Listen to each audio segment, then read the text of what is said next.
Good afternoon, everyone. Am I audible? Yes, we can hear you. Yes. Okay, thank you so much, guys, for confirming. I'm Stephen Mutena from South Africa at the University of Pretoria. So I'm going to be the one chairing the next session. So in this session, our third session, session 3A, we have 3 presentations. So the first one is promoting South African indigenous cultural food, contemporary menu adaptations, is by Henny Fisher as well as Gary Durant. So the theme for this session is African tourism and food. So then without any waste of time, I'm just gonna hand over to the presenters and then they can start with their presentations if they are ready. Thank you, Steve. I hope everyone can hear me. Yes. Yes, we can hear you. Okay, good, perfect. So welcome everyone. I'm the first presenter in this theme of foods and happy to share some ideas with you. So my name is Henny Fisher and my colleague is Harry Durant. Harry is a lady, even though she has a man's name, and Harry sits in this front at the moment in the Cape, but she is, I think, in audience. So we both are at the Department of Consumer and Food Sciences here at the University of Pretoria. And Harry is a little bit less involved directly with teaching undergraduates. At the moment, she is primarily busy with postgrad students, but I'm still in the thick of things with undergraduate teaching. So most of the work that I'm presenting in this little session is work that our students have done. And you know, we believe that it fits into the conference of tourism because apart from the fact that there is the concept of food tourism, many people also visit foreign countries and destinations and then want to be engaged and take part in the culture through eating of that particular country. So we want to show you some work that our students have done over the years using South African food, and you know, there's no problem here or anything. It's just a celebration of what we have done and how we believe we are celebrating our culture and our indigenous the indigenous whole experience through food. So I'm going to try and get through the slides quite quickly. I just, you know, there's lots of writing there. I'm not going to go through it. One thing that I do want to make a point of is point number 4 there that says contemporary interpretations of classical cultural dishes and new dishes using indigenous ingredients should be done with a sensitive cultural approach. And I think that is an important consideration for everyone. You know, we know about the word cultural appropriation, and we want to be sensitive about that. And as food people, and I come out of the food world, we try and make that an aspect of importance from the very beginning. So it's not just a matter of taking a product and adapting it just because it might be trendy and modern, but taking it and looking about its heritage. Where does it come from? How did it become part of that culture, and then to possibly present it in a new way. One of my master's students at the moment is doing her study on Malamogodu, and she is thinking of changing this into something that would be more acceptable to modern people, but retaining the authenticity and the cultural heritage. You know, not perhaps a stewy item is not always appropriate because of the time of the year. It's quite hot sometimes, and if one can find a way to present it in a modern way, there's also the possibility that one might not lose the culture, where if people do progress, and if they progress and they say, but I don't want to necessarily have that type of food anymore because it's old-fashioned or it's not suitable anymore. But the cultural sense, the sensitivity in terms of the culture is important. So there is something about how we did the research. So I just want to start off with three classifications of primarily vegetative produce, and that's because they are perhaps easier to get to. Lots of indigenous animals are not edible, or not edible, not legally edible. So, you know, even though we're talking about plant material, there is also the non-plant material. I just want to make a point about why we're talking about foods, and then I jump from things like ingredients and dishes. And I think the problem with that is that there's no real terminology about this. Some researchers talk about food and then they refer actually in fact to ingredients. Other researchers talk about food and then they in fact refer to a food item, a dish that is completely made. So, but I don't want to deliberate about that. I want to just tell you that I think it's important to know in terms of plant material a few things. So endemics, indigenous, naturalized, and unusuals, and those have got definitions there. And the idea would be to celebrate the endemics and the indigenous ones. Important to know about purchasing and foraging. You know, we can very easily celebrate new foods, but then it might not always be so easy for people to get them. When we talk about foraging, there might even be a point where something is a little bit sensitive in the point that it could be almost extinct or so. So we don't want to just go out and pick everything. We want to also be sensitive about that.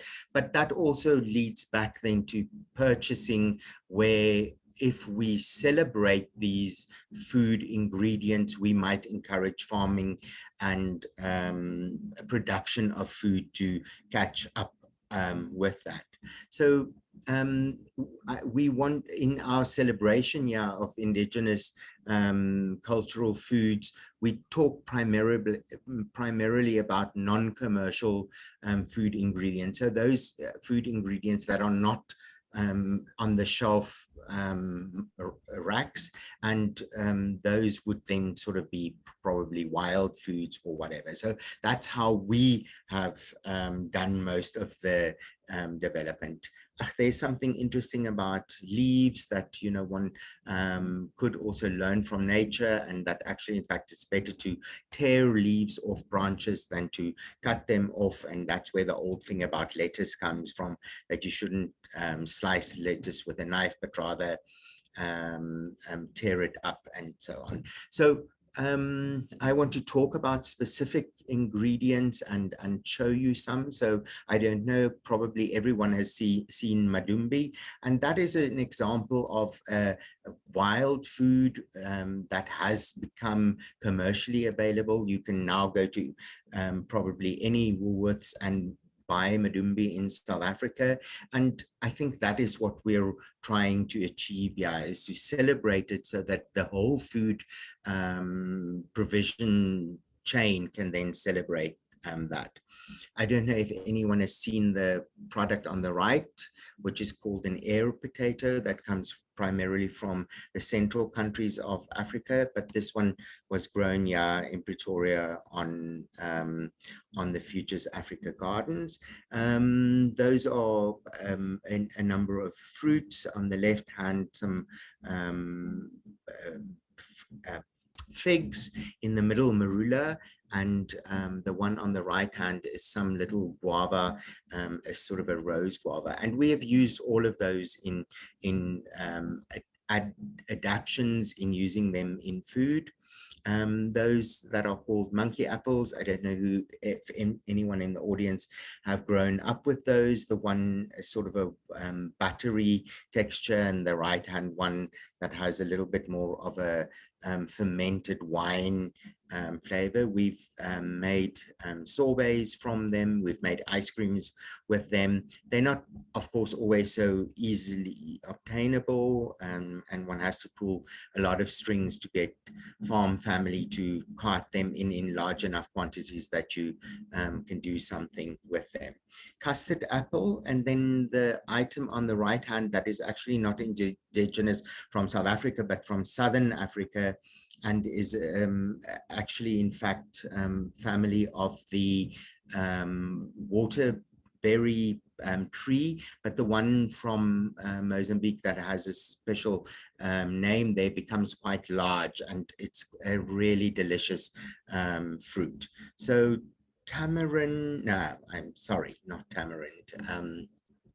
Carob on the left hand there, that is lots of talk about its indigenous status in Africa, and often used as a substitute for cocoa. Really delicious. As I say, I will show you a picture that we have made something with it. A low-felt chestnut that I, in fact, on my Facebook earlier this week, saw that somebody in a suburb here in Pretoria in a park picked one up, and she toasted them, the seeds. So if anyone is looking for low-felt chestnut, you're welcome to contact me, because our garden curator has said that they will be available within the next 2 weeks here on our campus in Pretoria, and there is a huge big harvest. The problem with them is that they last they have a very short shelf life. So once they start opening, you have to use them immediately, and you know, one can toast them and then freeze them, and they work very well. And then those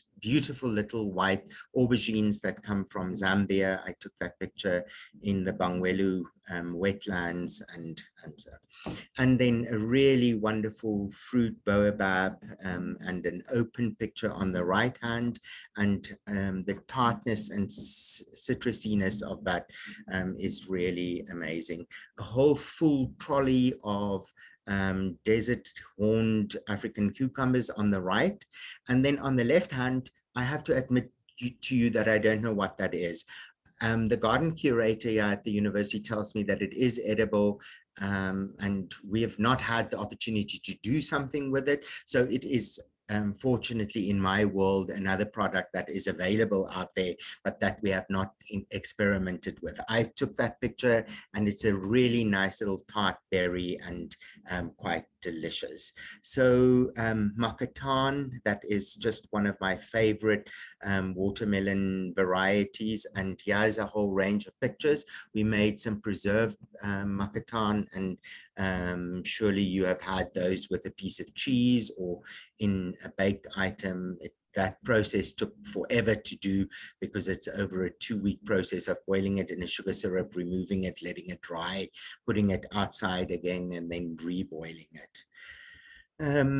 Breadfruit, which is just so wonderful, and available in the more tropical parts of South Africa. This is just a few of the works that we've done. So remember, it doesn't have to just be fruits and real big things. It could also be just lovely little flowers that are indigenous, and those aren't all indigenous, but the majority of them are. So this is, so the water bessie that I spoke of was made into the panna cotta, that is the fairly reddish product there, and then rose apple that was made into a sorbet. I've recently also cooked just a simple jam with the rose apple. Those have got a short 2-week production life, and we fortunately to have some trees here on campus. They look a little bit like guava, but they have got the most appealing Turkish delight flavor. You have not ever in your life tasted something. If you Google rose apple, you will see that there's also an Asian version that is like a little pear-shaped fruit. Hello, Doctor. Yes. Yeah, I think the time is up, but then I can still give you few more minutes to wrap up. I will take 2 more minutes. Okay, thank you. So there's a mayonnaise that we made from msoba, nasterhol, that is that lovely purple color there. There's a 3-layer gazpacho that we made from amasi and pecan nut, and then the creeping foxglove Morocco with the green one. There is a cheesecake that we made from mundia, which is a bark from one of the Moroccos that has got the most amazing vanilla flavor, marula pulp sorbet, risottos, 2 risottos, and these are real foraging ones. So I don't know if anyone knows kakibos and knapsa carol, blackjack, and southern cone marigold, but we made purees from those and served them in risotto. There is some indigenous leaves that comes from the western coast, a mash that's made from cowpea and milk plum jus. There's the karob macaron and a little Caesar salad that is made from spekboom. And our students, in fact, had a demonstration where they made 4 different varieties of something called venda kale, which is, there's still a little bit of research done on that, but not so much. So if anyone's interested in a topic there. And then a little steamed dombolo, but that was made in a Chinese shape, a mandarin roll, and it was also flavored with the mondia white tea. And then sometimes we even use the ingredients on tables, and the tables become very pretty and so on. So thank you very much. Thank you so much, Dr. Fisher. And that was an informative presentation. Thank you so much. So now we're gonna move on to the next presentation. It's titled the 6+ Gastro Cluster Destination Model, Promoting Authentic Gastro-Tourism Development Across Africa. So the next presentation is gonna be by Dr. Helena Williams. So over to you, Dr. Helena Williams. Hello, can you hear me? Yes, I can hear you, Doctor. Very good. I am sharing my screen. Can you see my screen? Okay. Yes, we can see your screen. Very good. Because of time, I'm going to start right away. First of all, I'm so honored to be here, and I'm especially honored to be here in this session with the research that was produced by Dr. Durand, and that was just presented by her colleague, because Dr. Durand is someone that I actually cited in one of my very first research projects. So I know that she and her colleagues have been doing this work for quite a while, and it's an honor to be here with them. I will open this up to the slideshow mode.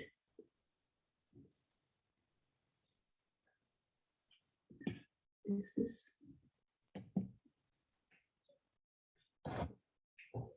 You can see my slideshow here. Yes, I can see it. Okay, there, it's larger. Very good. Okay. So I'm Dr. Helena Williams, and I'm with Mohammed Polytechnic University in Morocco. And we're very pleased to be part of this important tourism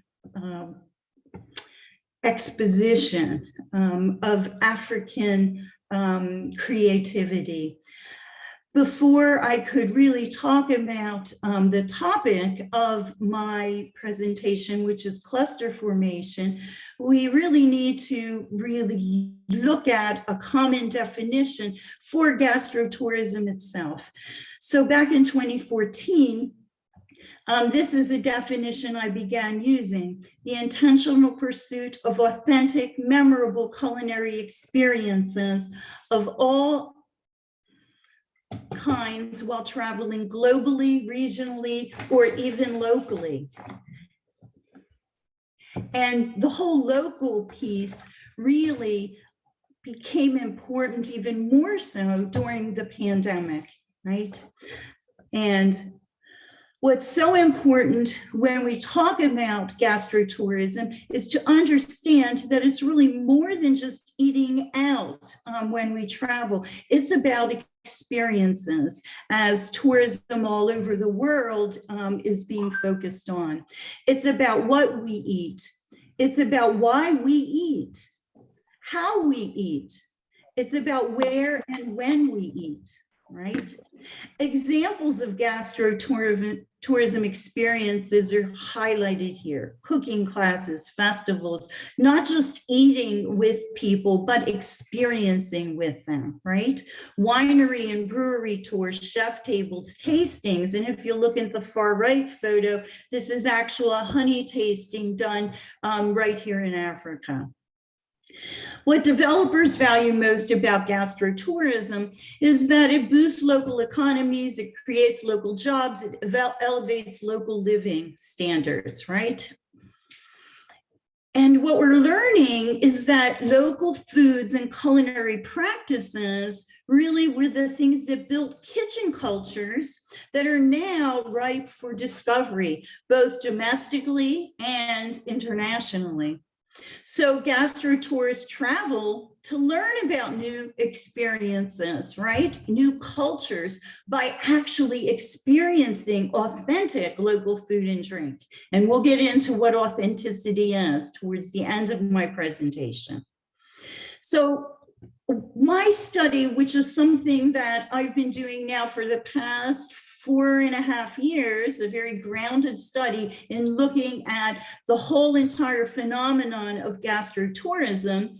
One of the most essential things that popped out of this research, a very grounded approach, is that if the planning was easier, we would do it more often. Likewise, the gastro hosts told us in order for them to thrive, we need a core of local loyals, right? Domestic kinds of visitors, as well as a steady stream of tourists, right? And so who are these gastro-tourists and why are they so important? Well, they're food enthusiasts who want to go behind the scenes to taste, touch, and learn about a region-specific food or beverage with authentic kitchen culture experts. They travel more often, stay longer, spend more, create more EWAM, and 50% of all travelers are foodies. So they're influential and they're destination influencers. Why? Because they're often the very first to visit and discover a new destination. Because they seek food adventures, not places. They bring their friends, they engage in all kinds of social media, and they bring their discretionary money, right? What else did these influential tourists tell us? Well, they need to find 6 or more authentic food experiences within a 2-hour travel time. And then they'll come, they'll stay overnight, and they'll spend their discretionary money, right? And put that with, if the planning was easier, my research led me to think about how we can create models and ways to bring all these pieces together, right? Because these 6+ clusters attract the tourists and they impact economic development. And we don't have a great deal of time to go into the details of this model, but you could see it's founded on community involvement at the bottom and tourists, and then this little cluster in the center of actual entrepreneurs, right? So looking at all of Africa and really looking looking at this 6+ gastro cluster, right, it seems enormous. How are we going to create these clusters all over Africa, right? And then we look at not just the regions of Africa, but the countries within Africa, right? And even there, it's pretty overwhelming. And I did a little bit of work earlier looking at visioning for Kenya, right? Looking at some of the possible things that could highlight Kenya's indigenous and traditional regional cuisines and warm and generous hospitality. And even there, it's still a very large task to network and bring people together, right? And it's important to think about these local foods, right? Because local foods really become the symbol of a region. And I don't have time for details, so I'm just going to show you these beautiful pictures of food, right? And these tourists are interested in these regional differences, right? In how these identical foods could be prepared and flavored and served in different regions. I'm currently in Morocco, right? And if you look at the map of Africa again, you'll see that there's a little section at the very top with a house, right? Well, that's in the area of Swara, there on the beach side. And you can see this is the town of Swara. And I'm actively there working with a sort of grassroots movement that began with a cheesemaker who said, I think that there are more people here in my area that are interested in bringing tourists to the area. Okay, and these, you'll see at the bottom of the screen, a cheesemaker, an argan oil producer, a lime grower. And the interesting part of this is the cheesemaker said to me, these are my friends. These are people in the community who I would like to work with. And this is the essence of really looking at authenticity and community engagement. So this idea of are these places authentic and how can we maintain authenticity was something very important to me in my research. And I did a whole segment on studying this, right, over a couple years, talking to hundreds of hosts and tourists, right? The guests are searching for authenticity, and the hosts are advertising that they are authentic. So what is considered authentic, despite all of this use of the term, really still remains very nebulous, and it varies greatly based on settings and situations, right? And so my research, because I am an academician, right, looked at attributes linked to memorability, and authenticity was right there in the center, right? Very important, but that wasn't enough for me. I wanted to know, what is it? What about authenticity is promised and what is attractive? And so eventually my research culminated in these themes, and it was quantitative and qualitative research that I'm really eager to share with you if you're interested. And you can see, of course, it involves local food and drink, and these situational personal differences also are part of the formula, but intensely experiential and one-on-one or small group activities become so essential, and genuineness. And probably the thing that surprised me the most and kept popping up in every one of my data sets, the people, the tourists said, if I come to a situation for an experience and I have fun with my host, and I see that the host is genuinely enjoying the experience with me, not just going through some like artificial protocols, but really enjoying the experience, then I know it's authentic. Right. And so the overall essence of this study was to help people come together as hosts and network? And also, once you're there, how are you going to create this sense of communitas that brings people together? So I thank you. It was a short amount of time to present this information. And if anyone is interested in the actual studies, I can share that with you. Thank you so much, Dr. William. That was an informative presentation. And also just a reminder to everyone. So if you have any question for Dr. Williams or the previous presenter, Dr. Fisher, please remember to type them in the chat, or then maybe after the last presentation, we can be able to have the chat or the debates or any questions directed to the presenters.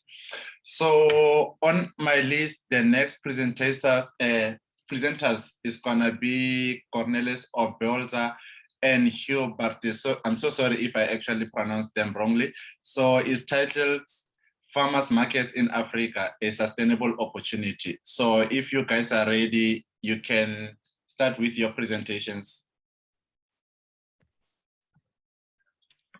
Hello. Hello. Can you see? Yes, I can see your presentation. Okay. Hello and welcome. And thank you for having me. My name is Cornelis Obelza. I am a master's student at Nelson Mandela University, and my supervisor is Hugh Bartis. And for today, I would like to talk about my topic, or our topic, farmers markets in Africa, a sustainable opportunity. So just a quick background and introduction. Farmers markets are one of the oldest forms of retailing.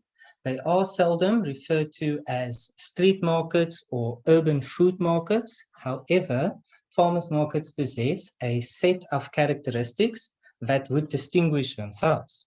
Some of the main characteristics are that farmers markets can take place either indoor or outdoors, and they also present the opportunity for producers of locally made products or produce to sell directly to consumers. Farmers markets also give the community the opportunity to exemplify their identity and culture, and they give places to socialize and gather. So internationally, farmers markets have seen immense growth. Countries like the United States, Canada, and Malaysia have all capitalized on farmers markets to create sustainable hubs for economic growth. Hence, the aim of this paper was to focus on growth and development of farmers markets in Africa, specifically South Africa. So the study conducted a comprehensive qualitative document analysis that was initiated with a literature review. The review provided the necessary background to conduct the research. The review also focuses on international farmers market growth and the reasons thereof, and then the analysis focuses on Southern Africa or Africa. So through the review, it was found that farmers markets have seen growth all over the world. However, the growth and the development differs from one country to another. So we can see in North America, which is the United States and Canada, they have developed farmers market relatively similarly, and they've seen a sharp increase in farmers markets. And you will find a farmers market in nearly every town.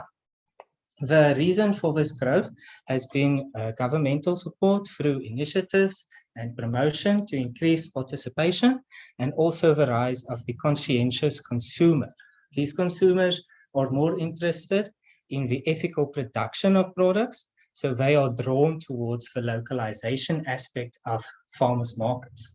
In Southern America, we find different, and you can see that farmers markets were commonplace in the region. However, due to globalization and supermarketization, we can see a shift in demand for more conventional retailers and processed goods.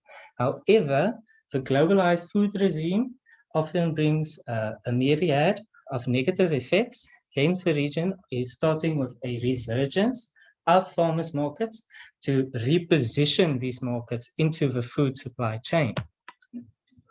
In Europe, we found that farmers markets nearly vanished in Great Britain during the 1990s, with revitalization strategies only happening in the early 2000s. These strategies often involve inclusionary strategies to increase participation.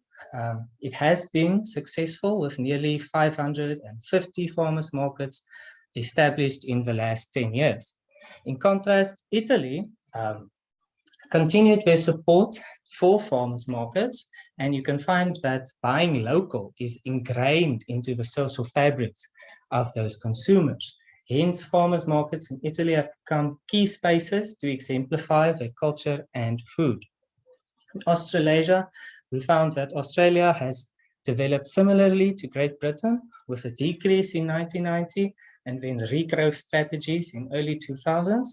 The growth of farmers markets has largely been contributed to farmers market associations. These associations often give accreditation, regulation, and promotion to farmers markets. Therefore, they have shown great growth. Malaysia, however, has developed rather differently than the rest. They have, instead of convening to conventional markets and supermarkets, they showed continued support during the 90s and 2000s for farmers markets and street markets. So they have been able to create a sustainable tourist attraction. So after the literature review, a conventional content analysis was initiated, where the derivative of text data, which was coded into categories of interest to the main topic. There were three main phases: data reduction, where documents were skimmed and read and then chosen upon the meaning, and data display, where themes were identified and put into codes, and then the explanation. So some of the findings, there were four main themes identified from the analysis. The first one is farmers markets as food tourism nodes. So food tourism is a strategy for economic development, but also preserves culture and the heritage of areas. And we can find that farmers markets have achieved some success in Africa, with South Africa as in the forefront. The second theme was farmers market as alternative food networks. So due to the negative effects of the globalized food regime and the shift of conscientious consumers, they are shifting towards alternative food networks. And we can find a common theme in development is to establish farmers market organizations that would protect and promote urban food markets. Third theme was farmers markets as a diversification tool. So the primary sectors in Africa remain agriculture and mining. So many strategies would integrate agriculture and tourism to create agritourism, which is a sustainable strategy. And a popular activity for agritourism remains farmers markets. The fourth theme is farmers markets as a sustainable development strategy. So often the benefits of farmers markets coincide with the pillars of sustainability, namely economic, social, and environmental. Hence, farmers markets have been able to create sustained benefits through economic hubs and acting as tourist attractions. So just to conclude, farmers markets offer the opportunity to bring together tourism, agriculture, and local economic development, which coincides with the sustainable development goals of Africa. Hence, it is advisable that authorities should acknowledge the potential for efficiently managed farmers markets to create sustainable development. Furthermore, the tourism industry often has negative effects. So farmers market can bring sustainability to the industry and protect and enhance small entrepreneurs that dominate the sector. Thank you. Thank you so much, Cornes. That was our last presentation for third session on our session 3A. So from right now, we're going to be starting with the discussions. Any comment, any questions that you might be having to the three presenters that they gave the presentation during this session. So you're welcome to switch on your mic if you have any question or you want to comment. So far, I can see one comment from Dr. Helena Williams to our last presentations. So it says farmers markets are one of the engines of gastro tourism destination clusters. So now on, the stage is open to everyone, guys. So if you have any question, you have any comment to our presenters, feel free to type in the chat or switch on your mic.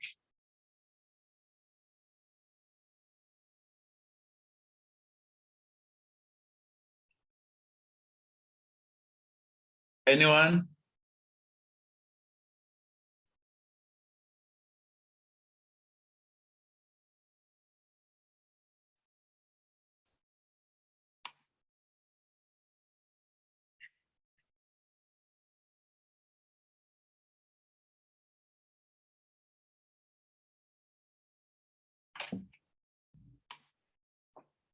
Hello? Hello. Yes, I have a question about the farmers market research. In my own research, farmers markets really are one of the places that gastro tourists, when they travel, seek as an anchor and as a place to learn about where else they could go in that region. And I'm wondering if in your research you came across whether these markets also network with other places that would be attractive to gastro tourists. Hello, thank you for the Yes. question. And yes, definitely. That's actually one of the big aspects of farmers market is that direct communication, you know, and the Yes. social aspect where consumers can talk to their producers, which isn't often found in, you know, the conventional retailers. So yes, definitely, that I did come across that. Thank you.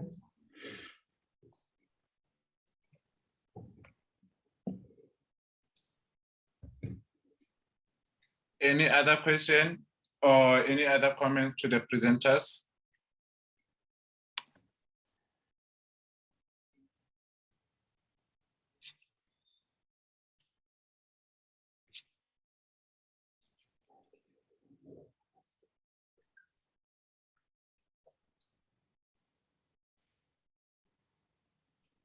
Seems like all the presenters, they have done an excellent presentations. If you have no any other questions,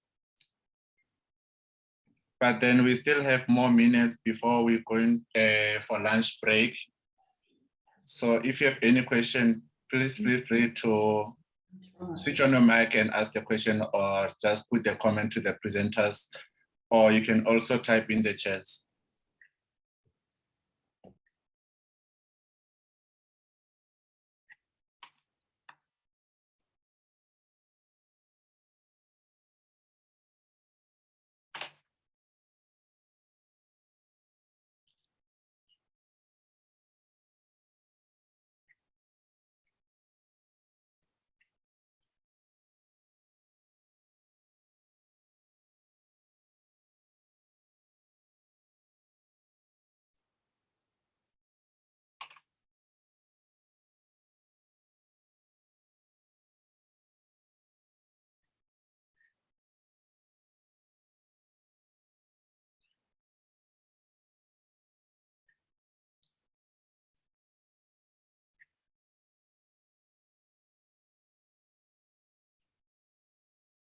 Okay, guys, so since I'm not getting any question or any comment to the presenters, I think I'm gonna hand over now to the host, if he's here in the session.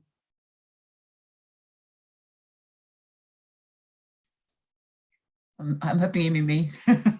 Yes, yes. Well, hi everybody. I mean, we are finishing a little bit early, so you might want to go and join in the other session if you want to see what's going on there. And I'm just trying to figure out what's going on there. Or else we have got the lunch break scheduled next. So hopefully we can all go and stretch our legs and find something to eat and drink, and come back at 2 o'clock Central European time, or 3 o'clock African time, to start the sessions this afternoon. And in this room, the session will be on African urban and rural tourism, and in session 4B, it's African tourism employment and promotion. Thank you all, and either pop over to the other session, pop back to the main room, and we can just have a general chat if anyone just wants to say hi or have a chat about anything, or otherwise we'll see you at in an hour, just over an hour. Thank you. Thank you. Thank you. Thank you.